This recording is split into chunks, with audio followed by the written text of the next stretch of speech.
Welcome into the Cybersecurity Hub. I am your host and editor, Seth Adler. Thank you so much for being with us today. We've got a great webinar lined up with our friends at SpecOps, insider threats you may not have considered. And so if you registered thinking, what haven't I considered? Good job. We've got Darren James, who's here, who will actually outline these very facts. Darren, is that in fact the case? Let's hope so, Seth. All right, excellent. We'll hand it over to you, and here we go. All right. Thank you very much. So thanks again, everybody, for tuning in today. I'm not going to keep you too long, and we're going to go through a slide pack and just cover a few things that may not be immediate or may not immediately come to mind when we're talking about insider threats within cybersecurity these days. So who am I? My name's Darren James. I've been in IT now for, well, probably 25 plus years. It says 20 on here. I've worked across all sorts of different fields, from being a lowly IT admin, desktop support, all the way up now to security consultant and product specialist at SpecOps Software.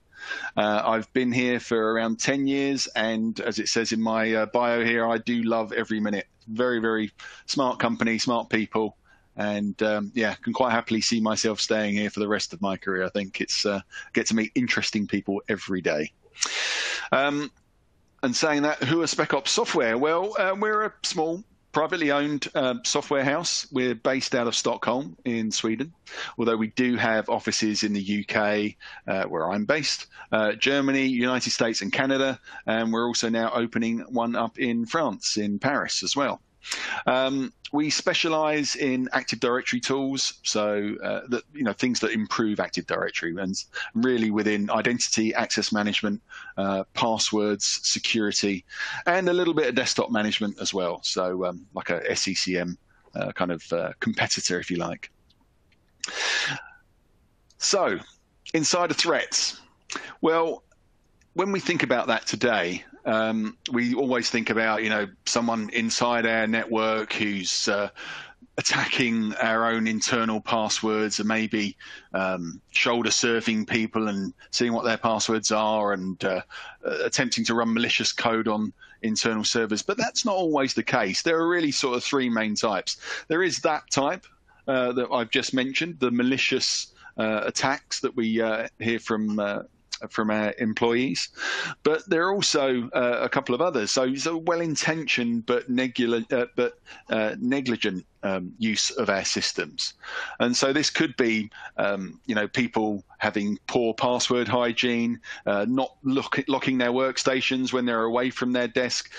Even when they're working from home, you could have a shared computer environment, a shared laptop or shared iPad or whatever that your users are using for work as well as their kids, let's say. Maybe they're installing freeware, so you've not got tight control over your desktops, and you're still allowing users to install their own software.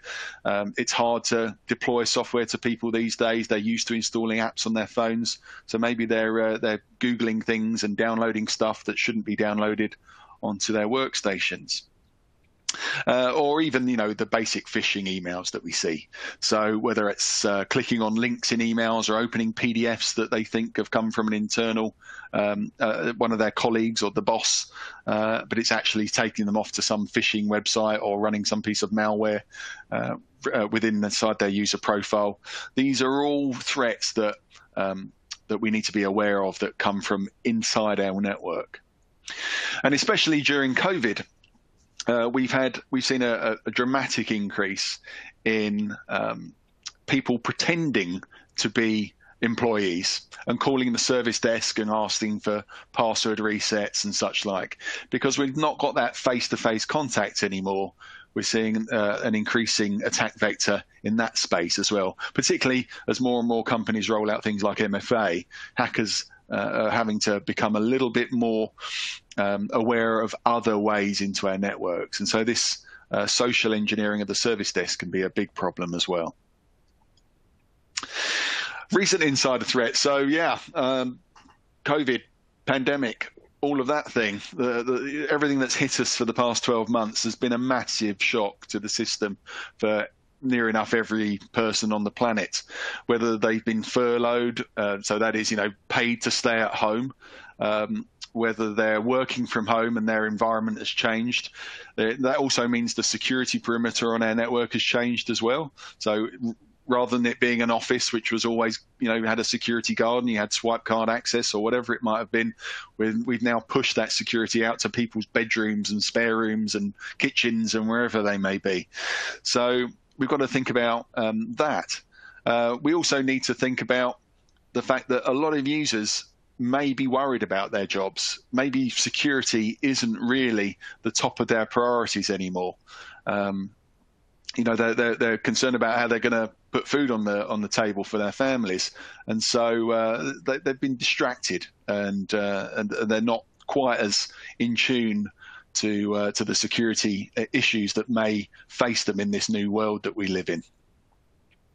And we've also need to think about how we've enabled our users to work from home. So, was there a massive rollout of laptops?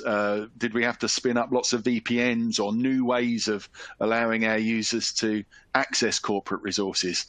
And in that rush to get everybody working from home so the company could carry on doing its business, did we skip any pieces? Did we, not maybe encrypt laptops? Did we not enforce good password or good authentication for our VPNs? All of those sorts of things we need to consider as well.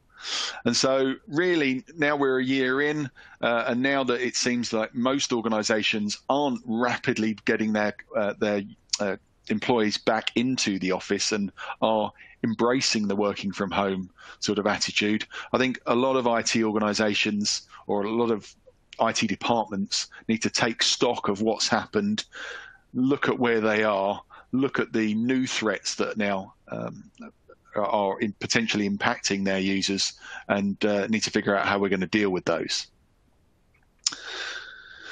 So, a little statistic for you. The frequency of insider breach incidents has tripled since 2016. There's no real surprise there, is there really? The more online people work, the bigger the security perimeter, the larger the attack vectors, the more places people are typing in their once on-prem only credentials into web pages. This is pretty pretty much an expected situation.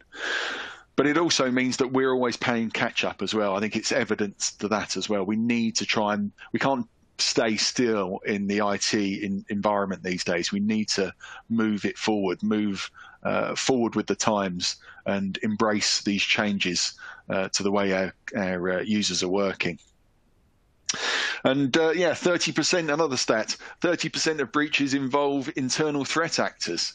And so 63% of that 30% is just carelessness. So people sharing passwords, reusing passwords, writing passwords down, leaving their laptops unlocked, all of those sorts of things. 23% malicious, so people are maybe upset the way they've been treated over COVID times, or just generally over where they've been treated.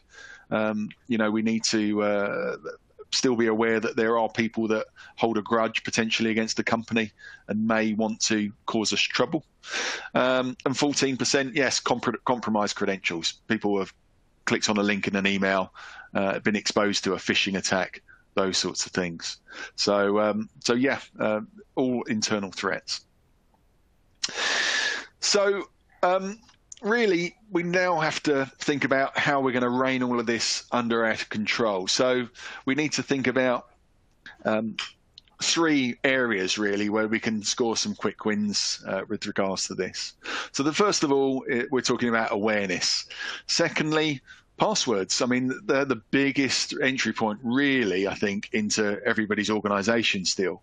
So having poor passwords is probably something that we need to address, particularly as they'll be users are typing them into more and more external facing websites.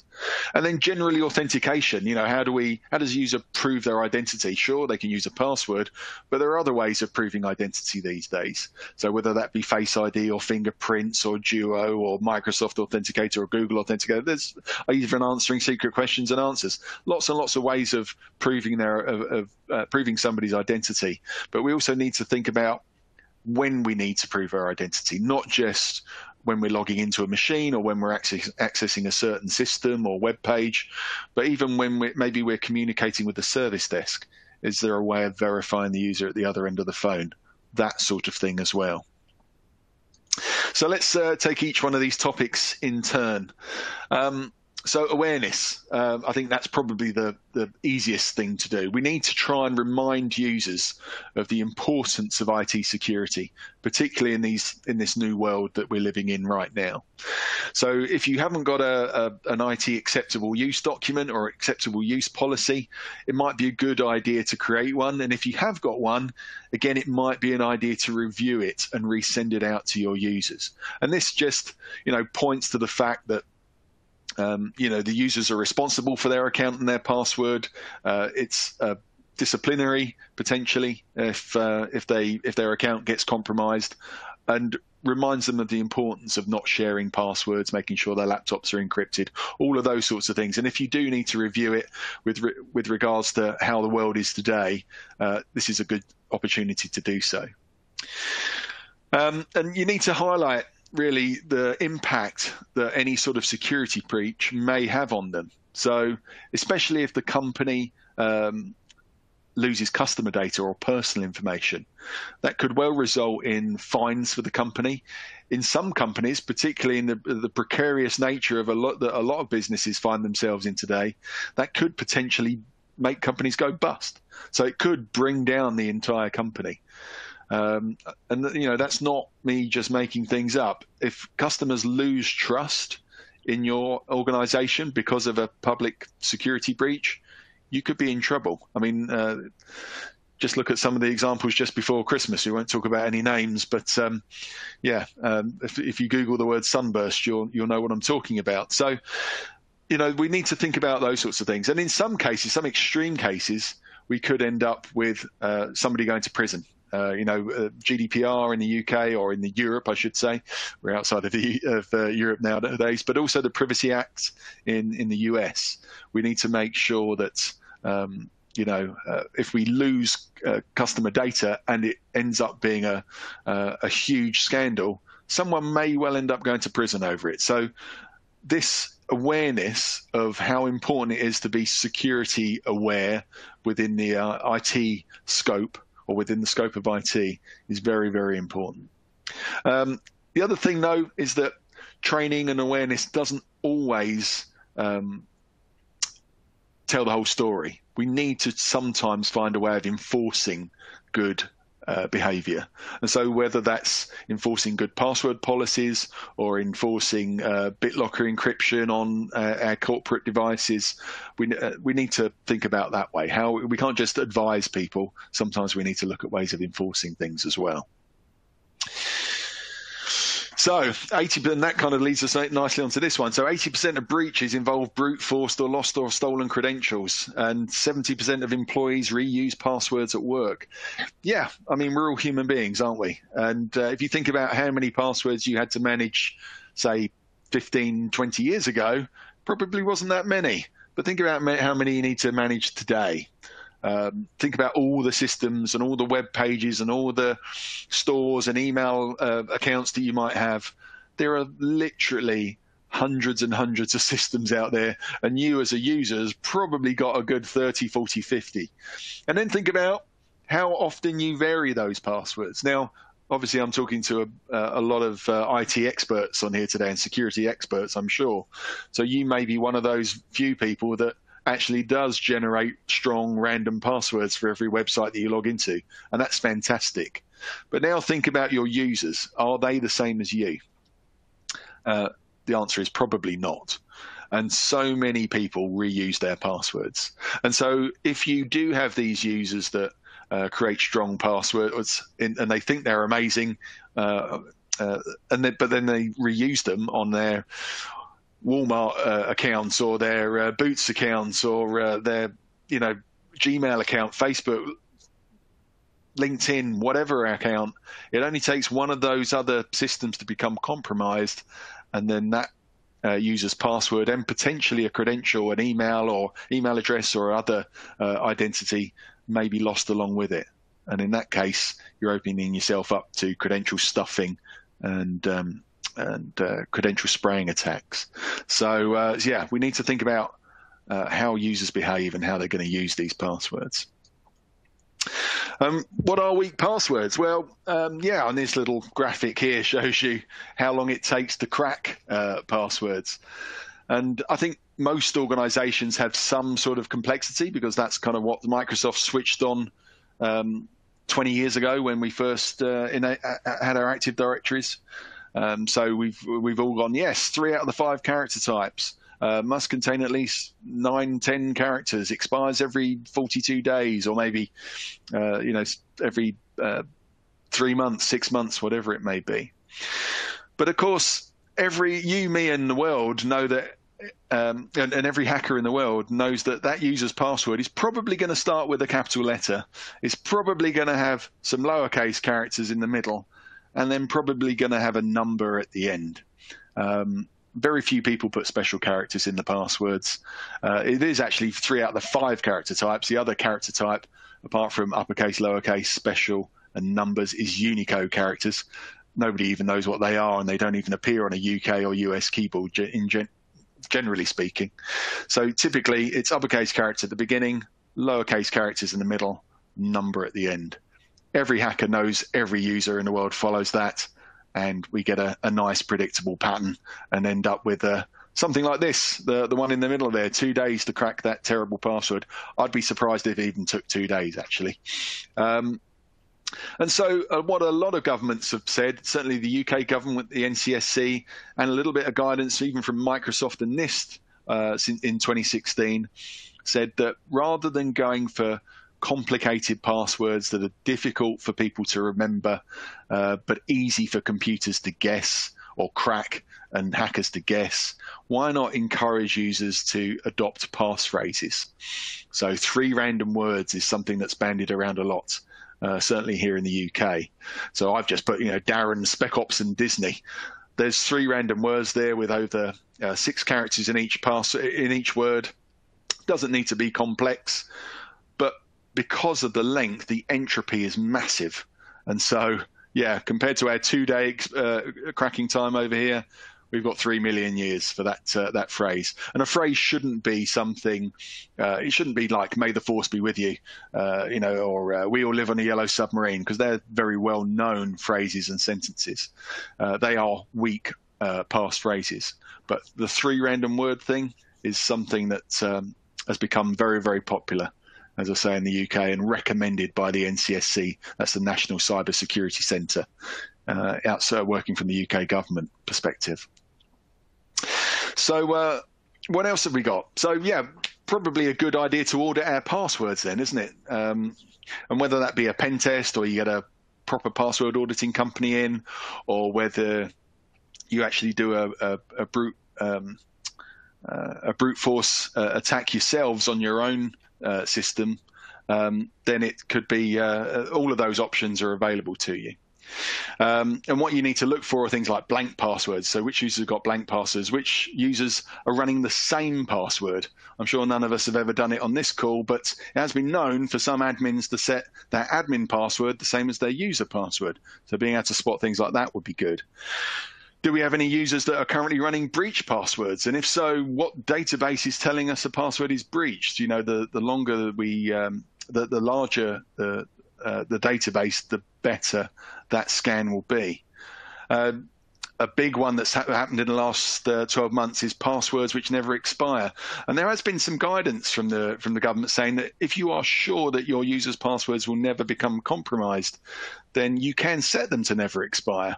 And it's particularly with COVID and people working from home, a lot of companies have actually set that because they didn't want to get into the problem where people's passwords expired when they're working from home and they had no good way of resetting them or changing them themselves. But the problem is that you don't know most of the time whether your users' credentials have been compromised. That's the biggest problem. It's all very well looking at failed login attempts, but they're not really the ones that tell you if they've been compromised. You really need to look for unusual, successful behavior or logins. So, if your users are always logging in from a Windows machine between 9 and 5 during the day, Monday to Friday, from a certain IP address with a certain location, that's fine. But if they suddenly log in from North Korea at 3 o'clock in the morning from a Linux machine, that's what you need to look out for. That it's that sort of unusual behavior. And so really, if you haven't got a system like that in place, you do need to have some sort of expiry still on your users' accounts. And of course, generally weak passwords that are easy to guess.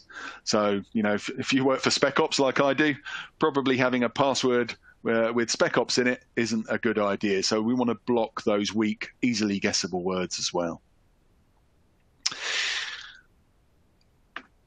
And users setting the same passwords. We've already talked about this, haven't we? Reusing passwords when they go home. They're reusing their work passwords. Out of the box with Active Directory, you've got nothing like that at all that can check against any kind of database. So you have to look for third-party tools. And then, where do you get those lists from? How are those tools actually working? You've got great resources on the internet, like Have I Been Pwned? But how do you check against sort of sites like that to make sure that your users' passwords haven't been breached? There are lots of interesting ways where you can do it for free, but do you really trust those ways? Again, how do you know that those systems aren't collecting your users' credentials or have some other weird code in them that is storing your users' passwords somewhere else? So be a little bit careful when you're looking at free alternatives out there. But we really can't be sure that our users aren't going to reuse passwords. So we really need to make sure that the passwords that they do set are good, high-quality ones. And then finally, we ought to make sure that our own house is all in order. So this is all about talking to our users and communicating to them. But what about the accounts that we manage, our own admin accounts? As I said earlier, we don't want to be using the same password that we use on our admin accounts on any other systems that we use. But we also need to take stock of, are there any people in our organization that shouldn't have an admin account? Maybe there's, the stale admin accounts is the thing that I'm talking about here. So there's someone who's got an admin account not logged in for 90 days. If they haven't logged in for 90 days, they're not doing any server work. Do they really need that admin account? Because it is another attack vector. It's another weak account that's sitting inside your network with potentially a weak password on it. Password not required. Now, this is an option that we see a lot. So when you've scripted the creation of users, sometimes these scripts set an attribute on users' accounts to say that they don't need a password, because during the user generation process, it wants to create the account. It doesn't want to set a password on it. Then at the end of it, it sets a password, but it forgets to take the tag off the account, the attribute of the account that says that a password is not required. So theoretically, that user could create a blank password, or an admin could put a blank password on that account at a later date. Again, something to look at and something to be aware of. I recently did an investigation for a customer of ours that had 35,000 users who could theoretically have blank passwords. Fortunately, not many people had figured it out, but yeah, it just goes to show you how big that problem can be. Elevated user privileges. Yeah, so does someone need to be a local admin on their workstation? Ideally, you want to rein all of that in, especially with corporate devices that maybe have sort of unfiltered access into your network if you're using an always-on VPN, let's say. So do they need to have elevated admin rights? And then lockout attempts. Everyone normally has some sort of lockout policy in place in their Active Directory. And that's a good thing, isn't it? So it stops me from having a million goes at trying to guess Seth's password. But the problem is that sometimes that lockout policy applies to every single user account inside Active Directory. And then we have to think about, well, what other accounts does it affect then? So, as you can see from this slide, what about our service accounts? And let's say I wanted to cause you guys some trouble. I don't necessarily need to know that service account's password to cause you problems. All I really need to do is figure out the username for that service account. And this goes back to the malicious attacks.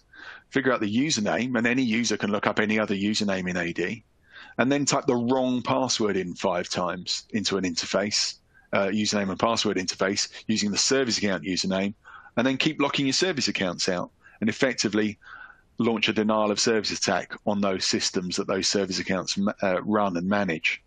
So again, always look at having a different password policy applying to your different demographics within your organizations. So your admins should have one password policy, your users should have another, your service accounts should have another.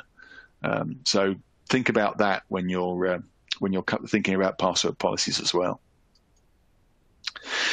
And then finally, then authentication. So yeah, I mean, if you've got MFA, but please, please, please use it. If there's an option to switch MFA on in any form whatsoever on any system or service that your users use, please try and switch it on. A lot of companies balk at this. They think their users won't get it. But to be honest with you, I think when I've worked with lots of different organizations over the past 10 years, most people don't have a problem. They may struggle initially with it, but to be honest with you, even in their own private lives, more and more people are having to use MFA, even to log into Facebook or Google or Gmail or whatever it might be. They've already probably got Google Authenticator installed on their phones, which helps with all of these sorts of things. So it's not normally such a huge jump for users to start using MFA in their corporate environments as well. So if you've got it, please switch it on.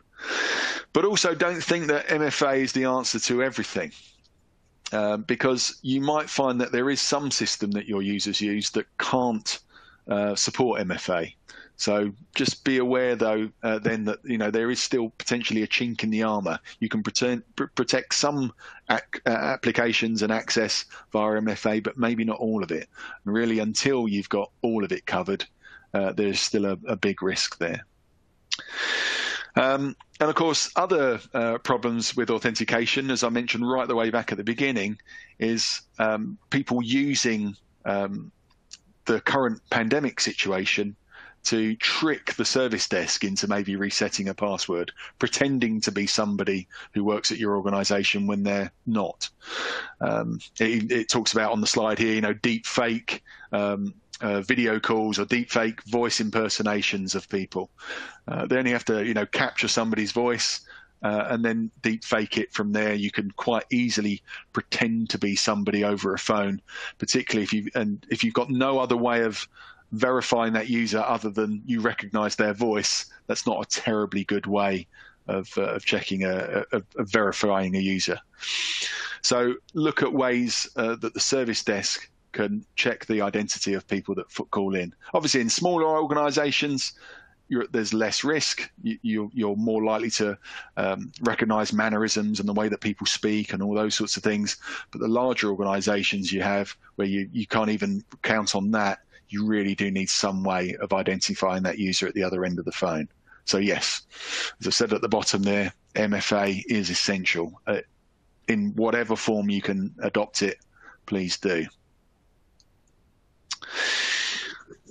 So wouldn't it be nice if we could do a lot of this stuff for free? Well, SpecOps is where the plug comes in, guys. SpecOps actually do a free tool called SpecOps Password Auditor.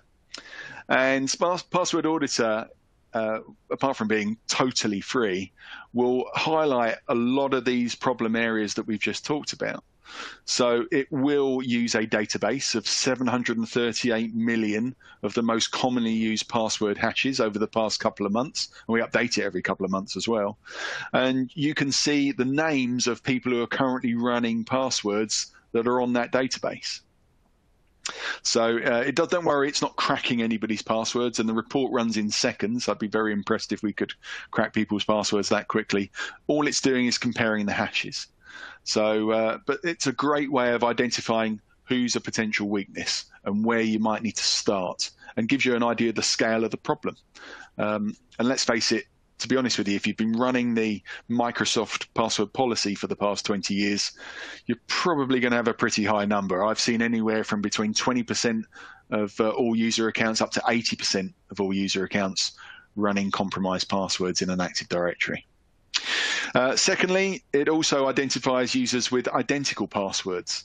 So that issue we talked about a few moments ago with admins having the same password as their regular user account, it will highlight those for you and break them into nice groups as well. So you can see which passwords are shared with an admin, which passwords aren't. It also points to bad maybe practice by the service desk or people that create your users. Maybe they give everybody the same password to begin with.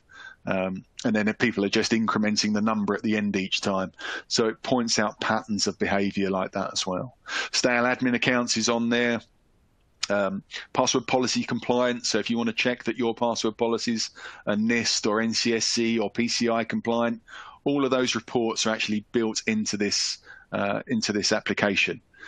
And it can quite happily run isolated in a protected environment. There's no advertising built into it. It will even produce a nice PDF report as well. So if you do need to go and wave this report underneath the nose of a decision maker in the organization, it can display all of that information in these reports in a nice, friendly, easy to read PDF that doesn't require you to explain every nook and cranny of that report. So really, really good tool. If you want to download this, you can just head over to the specopsoft.com website. We'll have some links, I think, at the end of this slide back. Feel free to sign up and download it. You'll be sent a download link and a license file. But yeah, really, really good tool. Lots of companies have found that very, very helpful. But of course, that will only give you the information, and you can only go so far with the free tool. Let's face it, if we've got 10,000 users and we've got 20% of those with compromised passwords, that's still 2,000 users that we're going to have to encourage to go and change their passwords. And that isn't really manageable, is it? You could say, yep, can you change your password, please? They'll change it, but all they'll do is change the number at the end. And you'll run the report again, and they'll still be on that list.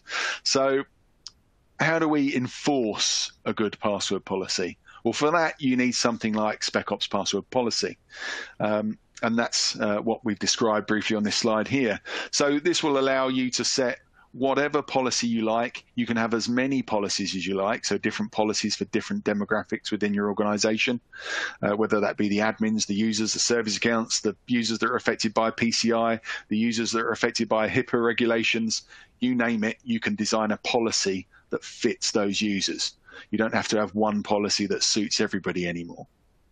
You can also do things like length-based aging.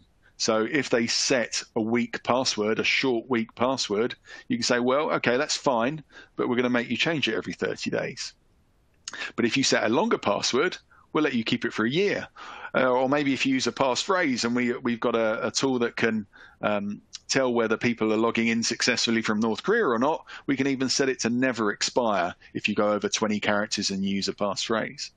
And you can load your own dictionaries into this tool as well. So it's a very, very comprehensive tool which will drastically beef up your password strength within your organization.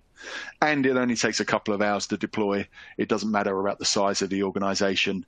It's very, very easy, just 3 components essentially to get it up and running.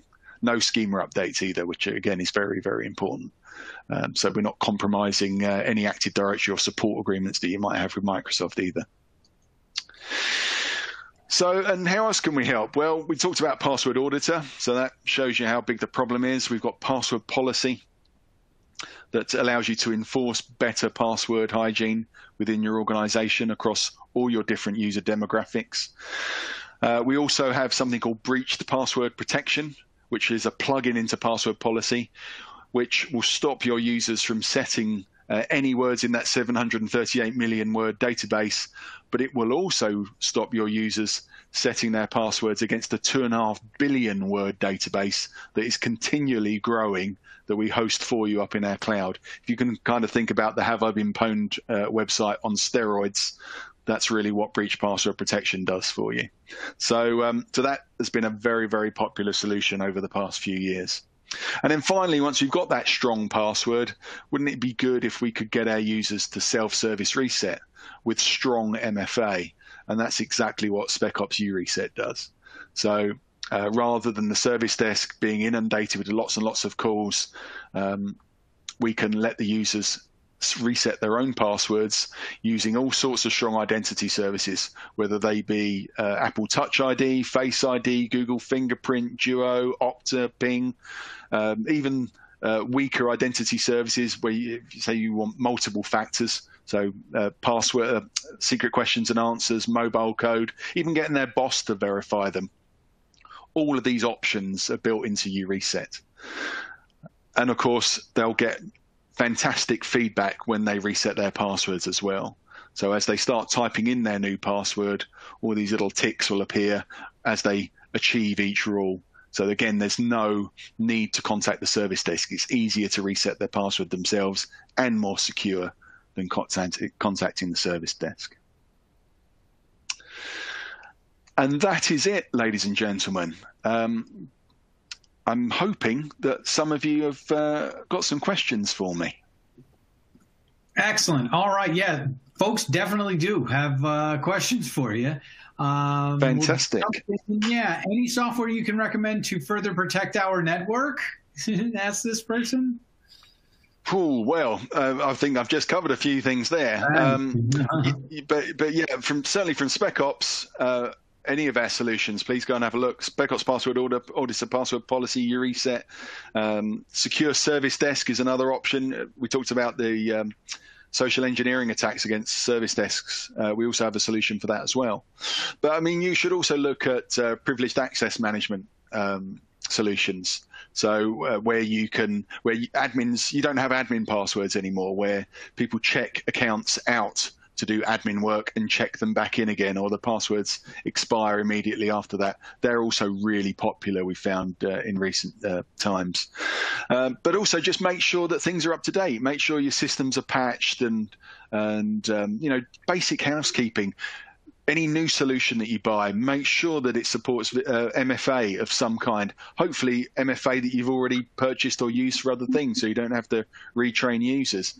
But it's just, you know, doing the basics. Whenever the business needs a new piece of software, make sure the security basics are there. Make sure your users' privacy isn't being compromised either. That's another big ask. So, you know, where are you storing all of these MFA credentials when your users enroll in these systems? Make sure that they're all kept in a secure location as well, preferably on-prem or in a database that's controlled by you. But it's all of those sorts of things that you need to be aware of whenever you're looking at new software packages. Excellent. We've got a bunch of questions here. I hope to be able to get through all of them. In remote working scenarios, we are advised to set never expire on passwords to reduce reset calls. What is your advice in this scenario? Yeah, I mean, I understand why, because users are sat at home, they're logging in with a cached credential every day, their password expires, but they didn't get any notification about that. And so if you set your user's password to never expire, they'll carry on being able to log in and connecting to the VPN and logging into Office 365 or all of their other apps. But of course, if they're logging in with a weak password all the time, it's going to get more and more risky as time goes on and on and on. And of course, once you've opened that particular Pandora's box, how do you close it again? So it's a big problem. You do need to still expire passwords unless you've got a way of detecting these unusual successful logins that I was talking about earlier. Really what you need to do is, again, well, this is where our self-service password reset solution comes in handy as well. Our self-service system will allow your users to securely reset their password from their bedroom without any line of sight to the domain controller. So providing their laptop has got internet access, they access your tenant in the SpecOps cloud, they authenticate with good MFA, they reset their password against whatever password policy applies to that user, and then at the end of that process, we'll send back that new password to the local machine and update the cached credential. which means there's no need for the user to do some sort of song and dance with logging in with a local account like they've been doing all along, or dragging their laptop back into the office. We can update the locally cached credential, meaning that they can log in with their new password that they've just set and then connect their VPN or connect to Office 365 or whatever it might be. But that's I think the main reason why people have set users' passwords to never expire, because they don't want to go down that rabbit hole where they've been stuck with these cached credentials that users don't know the answers to, or don't know, can't remember the password for. And so you really need to find a way of backing out of that. But it's easier said than done, and really you do need something that can update that cached credential. And there really aren't that many solutions like SpecOps URESET out there. Got it. All right, so we've got 5 questions in 5 minutes. Here they are. All right, I'll try my best. There we go. How many different password policies are generally recommended? Really, you need to look at your own demographics. Normally, every company has at least 3. And that's users, admins, and service accounts. You may well have more than that. So there may well be, if you're taking credit card payments, you could be affected by, or you will be affected by PCI, the payment card industry data security standards, PCI DSS. So you might have a 4th one there. But you may also want stronger passwords for certain departments within your environment. So you could have an R&D department or an HR department or a finance department that has access to more sensitive information. And so you want a better password policy for those guys. So it really depends on the user demographic within your own organization. All right, here's a one that I will add piece to. Beyond checklists, how can we establish that security software vendors are legitimate? Well, that's a difficult one, really. You really need to go by recommendation, I think, a lot of the time. Check with your peers, people that you deal with. Maybe look for recommendations on sources like LinkedIn from people that you're already friends with. You should always do an audit of whatever software that you purchase. So you should proof of concept that system in an isolated environment. You should ask the software vendor security questions about how they handle data, what they would do in the event of a breach, how they vet their employees, whether they use external contacts, all of those sorts of things. There are plenty of checklists out on the internet. If you Google them, you can come up with these kind of default checklists of people to ask. But ultimately, you're really in their hands, and at that point you need to just test the software, maybe have some threat detection software in that isolated environment as well, see which URLs that system is talking to, all of those sorts of things. You need to, it's due diligence ultimately that you have to do, and it can't be skimped on these days. All right, do I need to worry about breached passwords if I have MFA enabled? Well, yes, unfortunately you do, because normally the password is one of those forms of MFA. And as I said earlier, MFA is great where you can switch it on, but unfortunately you can't usually switch it on everywhere. And so if you still have that one system that solely relies on the password for authentication, you still need to have a strong password policy, because that is still an attack vector that someone will find. You mentioned self-service reset. What I'm concerned about is privacy of my users' data. That are there any recommendations about how and where enrollment data should be stored? Yes, that's very important these days.